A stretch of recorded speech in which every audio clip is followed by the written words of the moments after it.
네, 안녕하세요. 자, 저녁 식사들 하셨습니까? 제가 유튜브 보다가 비트코인이 이제 현물 ETF가 시작을 했으니까 이런 뉴스들이 막 많더라고요. 130조 원 투자 유입 비트코인 10만 달러 간다 막 이런 이야기가 있던데 참 조심스러운 이야기인데요. 그러니까 이런 방송을 하면서 뭘 사시라, 뭘 사라, 뭘 사면 안 된다, 사지 마라, 사라 마라. 이것을 이제 직접적으로 이야기하기는 좀 그래요. 예. 그래서 여러분들이 그냥 이런 상황을 보고 있는 제 머릿속에서는 어떤 생각이 있나, 그냥 인사이트를 듣는다라는 생각으로 봐주시기 바랍니다. 사실 매수하거나 뭐 매수하지 않거나 하는 것은 여러분들이 직접 이제 결정을 하시는 거죠. 네. 그럼에도 좀 조심스럽네요. 네. 자, 지금 보니까 이제 여기 보니까 이 ARKB라고 이제 요 이름이 딱 정해져 가지고 ARK에서 하는 그 비트코인 ETF다. 이게 이제 아마 오늘부터인가 내일부터인가 이제 거래가 되는 것 같아요. 근데 이제 간략하게 말씀을 드리자면은 비트코인 요번 이제 이런 사례를 보면은 그러니까 뭐냐면 ETF가 생겨서 거기로 이제 매수세가 유입이 돼가지고 잘 갈 것 같지만 한마디로 비관적이다 이거예요. 이게 무슨 비관적이냐면 막 지금 이제 ETF가 생겼으니까 막 이렇게 막 급등 갈 거다. 그래서 막 지금 당장 사야 된다. 예. 그러니까 이제 상승할 수는 있어요. 예, 있는데 사람들이 많이 몰려들게 되잖아요. 특히나 이제 개인 투자자들이 이제 많이 몰려들게 돼요. 예. 그렇게 되면은 이렇게 샀다 팔았다 하시는 경우가 많이 생기고, 예.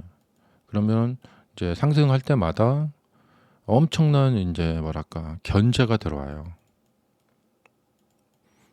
저는 이제 이런 견제를 굉장히 당하게 될 것이다라고 생각이 되고, 그냥 양봉 뭐 이런 식으로 양봉만 이어지는 이런 급등은 계속해서 이제 이어지기가 좀 어렵다 생각이 됩니다.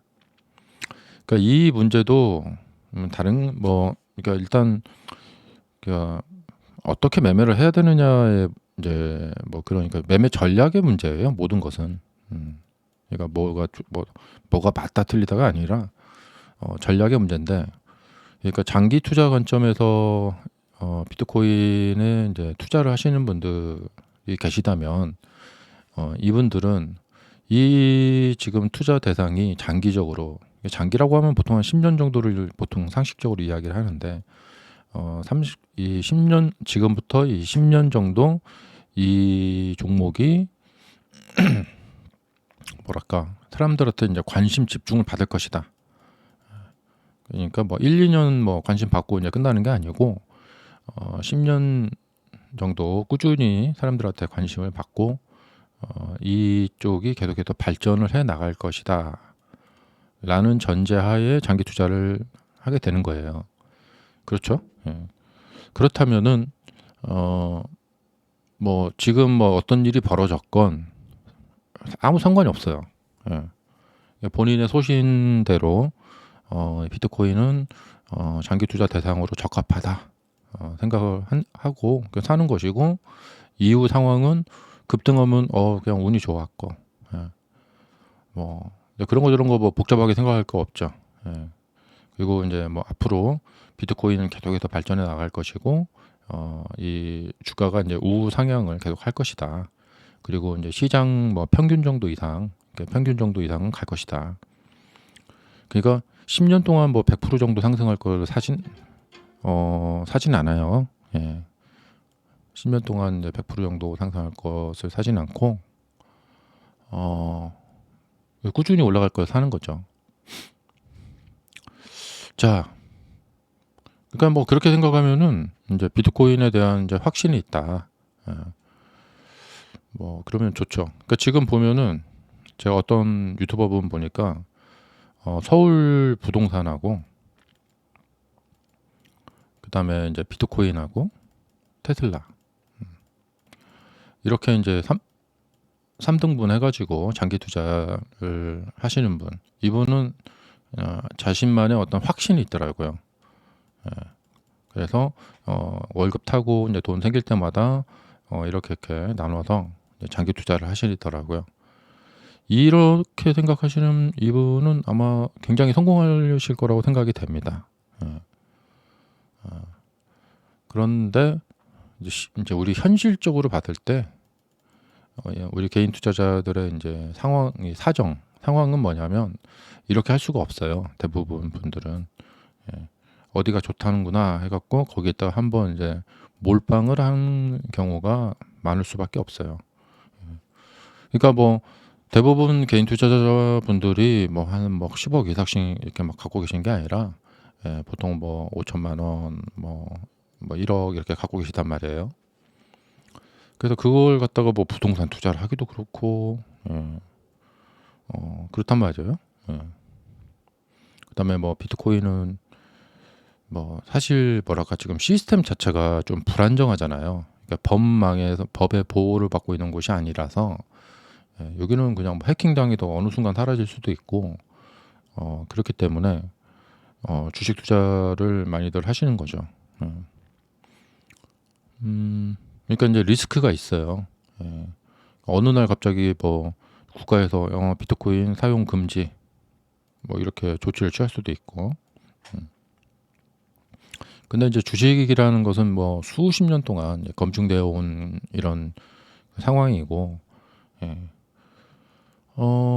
그렇기 때문에 뭐 부동산으로 따지면 주식은 강남이죠, 강남. 자, 그리고 이제 따라서 이렇게 이제 대중이 이제 몰리기 시작하다 보면은 거기에는 이제 온갖 사람들, 온갖 뭐 파리가 이제 들끓게 됩니다. 그래서 이제 견제가 굉장히 심할 거다. 자, 지금 이 비트코인 가격을 보면은 참 이상하죠. ETF가 오늘부터인가 내일부터인가 이제 거래가 되는데, 그러면 그걸 생각했을 이제 ETF는 이제 비트코인을 막 매수하러 들어올 거란 말이에요.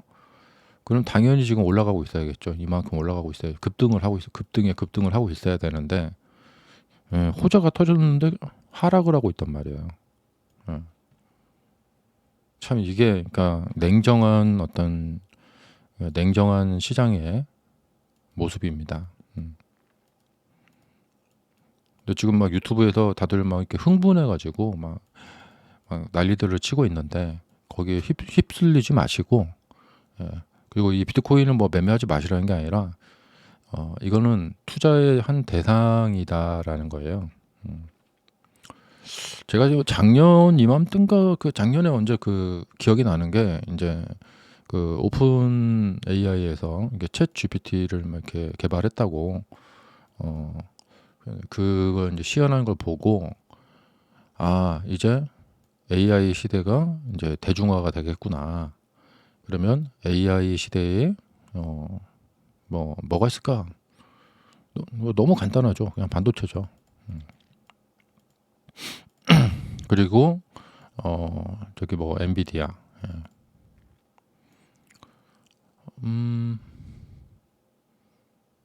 그러니까 어떤 이런 사건이 딱 발생이 됐을 때 이것이 이렇게 AI로 해갖고 이렇게 해서 막 주가 이렇게 상승으로 해서 이제 큰 반향을 일으키겠구나. 그러니까 어떤 사건을 딱 봤을 때 이 사건이 우리가 이제 처음으로 챗 GPT라는 것을 처음 봤죠.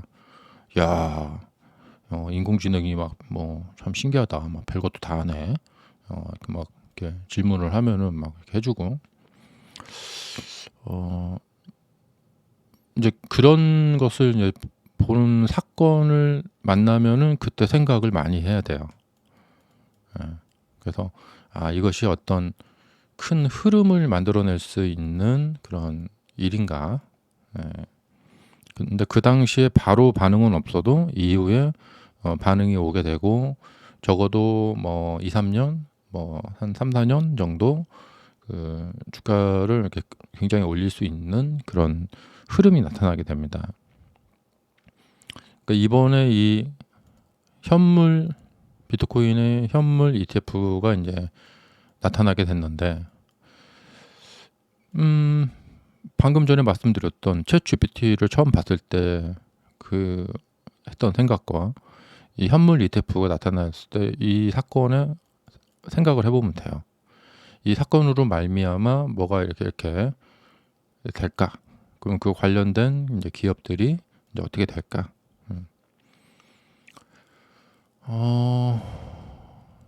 근데 여기서 이제 생각을 해보자면은 뭐 특별히 예, 현물 ETF가 발생된 이 사건, 그러니까 사실 이 비트코인이나 뭐 이더리움 같은 것들이 나타난 지는 상당히 오래됐죠.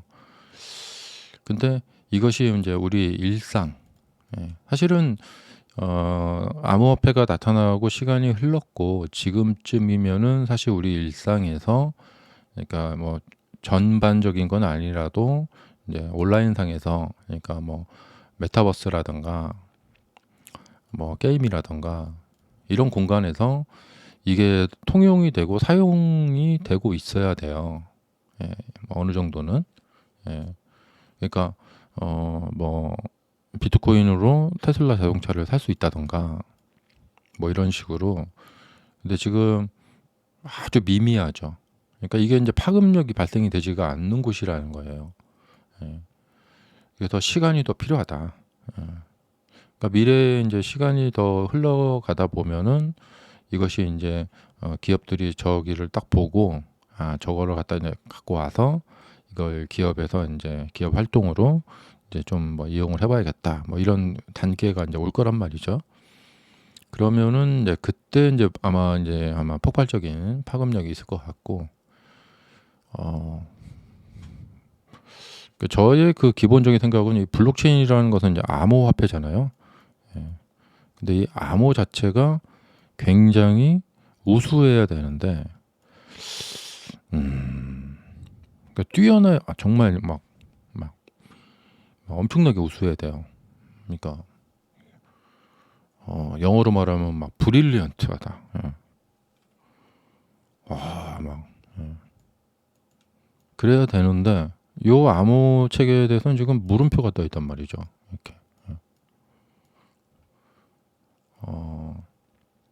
뭐 물론 이제 여기서 이제 일하시는 분들은 비트코인 이 블록체인 이 암호는 대단한 거야. 근데 이거를 해커가 맨날 막 해킹도 막 겁나게 많이 하고, 그러니까 어떤 게 뭐냐면 체계가 잡혀야 되고 사람들이 일상에 더 사용하려면 안정성이 이제 보장이 돼야 되는데, 뭐 바이낸스니 뭐니 막 해서 무슨 그동안 뭐 FTX인가 막 이런 온갖 그냥 사고 뭉치잖아요. 사고 뭉치. 뭐 거래소들도 막 뭐 말이 많고, 온갖 이게 사고 뭉치란 말이에요. 예. 그래서 지금은 이제 과도기적인 단계고, 이런 과도기적인 단계는 리스크를 감안하고 투자를 했다는 거예요.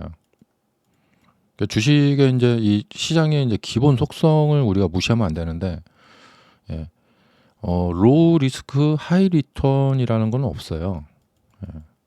이 우리가 이제 수익을 낸다라는 것은 하이 리스크를 떠안고 거기에 이제 투자를 했을 때 그게 성공했을 경우에 이제 하이 리턴이 온다는 거죠. 그러니까 현물 ETF 생겼네. 사람들이 막 엄청 많이 사겠구나. 그러면 막 주가가 이렇게 쭉 올라가겠구나. 이렇게 편안하게 안 된다는 거예요.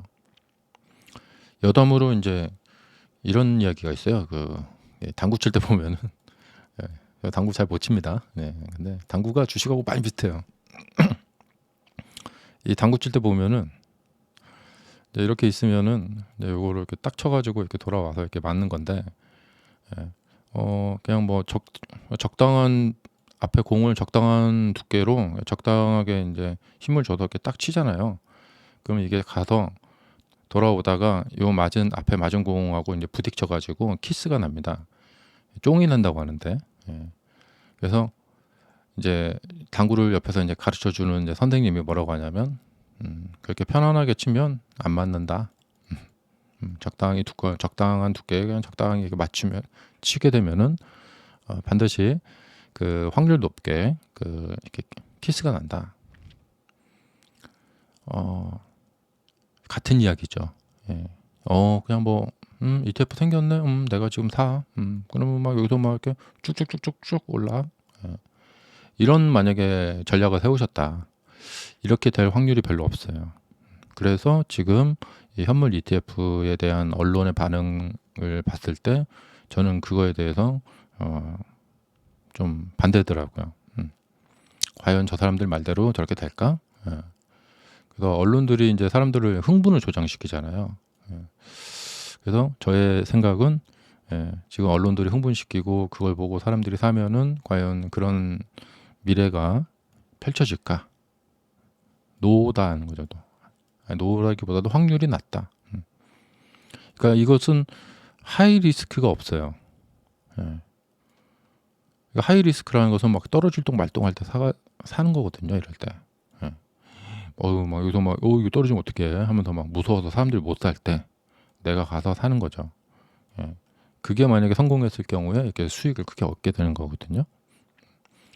그러니까 지금 우리 테슬라 문제도 그래요. 지금 테슬라가 맨날 구설수에 오르고 언론들의 집중 공격을 받고 그리고 이제 테슬라에 대해서 막 사람들이 이제 욕하고 막 그런 경우 많거든요.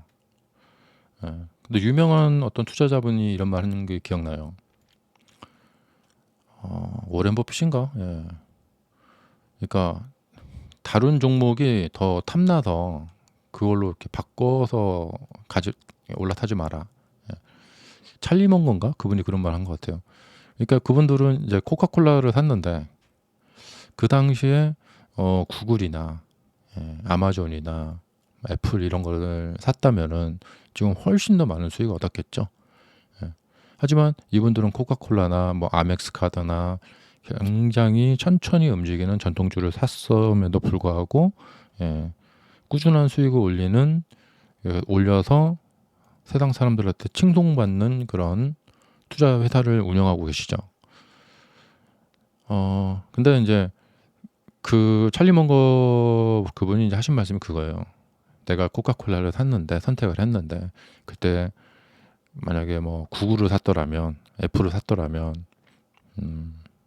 아마존 샀더라면 막 훨씬 더 한 뭐 5배, 10배 막 수익이 더 낼 수가 있었는데 그러지 못했다. 그거 후회하느냐? 난 후회하지 않는다. 예. 이렇게 말씀을 하시더라고요. 그러니까 지금 보면은 아유 테슬라가 이제 뭐 좀 이렇게 힘없고 막 이러니까 이걸 버리고 저기 뭐 잘 나가는 엔비디아 막 올라갈 때 막 거의 추격 매수 가야겠다 막 이런 식으로. 예. 근데 저는 그렇게 해서 이제 수익이 날 수도 있는데 그거는 한마디로 정도가 아니다. 물론 이렇게 주식 투자에서는 좀 유연할 필요가 있어요. 유연하게 시대의 흐름이 바뀐다. 뭐 그러면은 좀 이렇게 바꿔 타고 뭐 그런 것도 할 그 필요가 있는데 그건 정도가 아니다.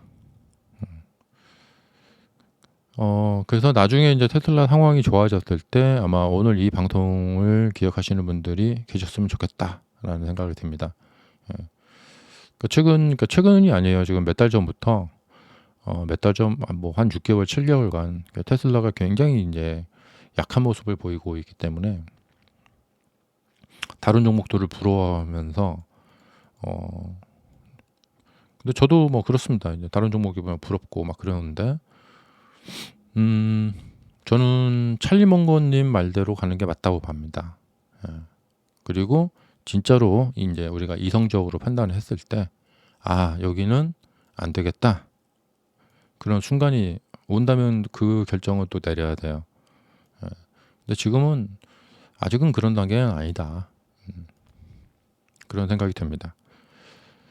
자, 아무쪼록 이 생각은 그냥 제가 지금 큰 사건이 벌어졌기 때문에 그 사건을 보면서 그다음에 언론들의 반응을 보면서 드는 생각을 말씀드렸습니다. 자, 제 생각이 이제 안 맞을 수도 있어요. 그냥 막 정말 여기가 절호의 매수기였다 뭐 이럴 수도 있겠죠. 근데 아까 그 찰리먼거님 말씀을 다시 한번 말씀드리자면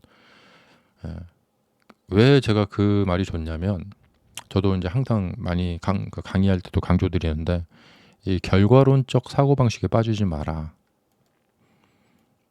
결과론적 사고방식. 버크셔 해서웨이가 왜 이렇게 롱런을 할 수가 있냐? 다른 투자 회사들도 그 사이에 굉장한 성과를 내고 막 그런 회사들이 있었어요. 하지만 지금 원 탑을 유지하고 있는 버크셔 해서웨이, 결과론적 사고방식에 빠지지 않는 거죠. 그러니까 결과가 어떻게 됐든 현 상황에서 정도를 가야 된다라는 거예요. 이렇게 하지 않으면 결국에는 임기응변식으로 매매를 할 수밖에 없게 돼요. 그때 막 어쩔 때 막 과감하게 했다가 어쩔 때는 안 했다가 어쩔 때는 했다가 막 이렇게 된단 말이죠. 그리고 결과에 따라서 매번 막 잘했어 막 하고 이렇게 되면은 이 당시에 한 행위가 제대로 평가를 받을 수가 없다라는 거죠. 그러니까 결과 상관없이 정도를 가다 보면은 결국에는 발전을 하게 된다. 근데 막 매번 매매를 잘못하는 어떤 그러니까 위험한 어떤 매매를 막 하는데 결과가 매번 좋아요.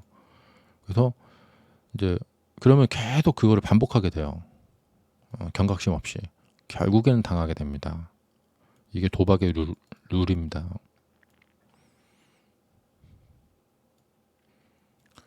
자, 수고하셨습니다. 영상 여기까지 할게요.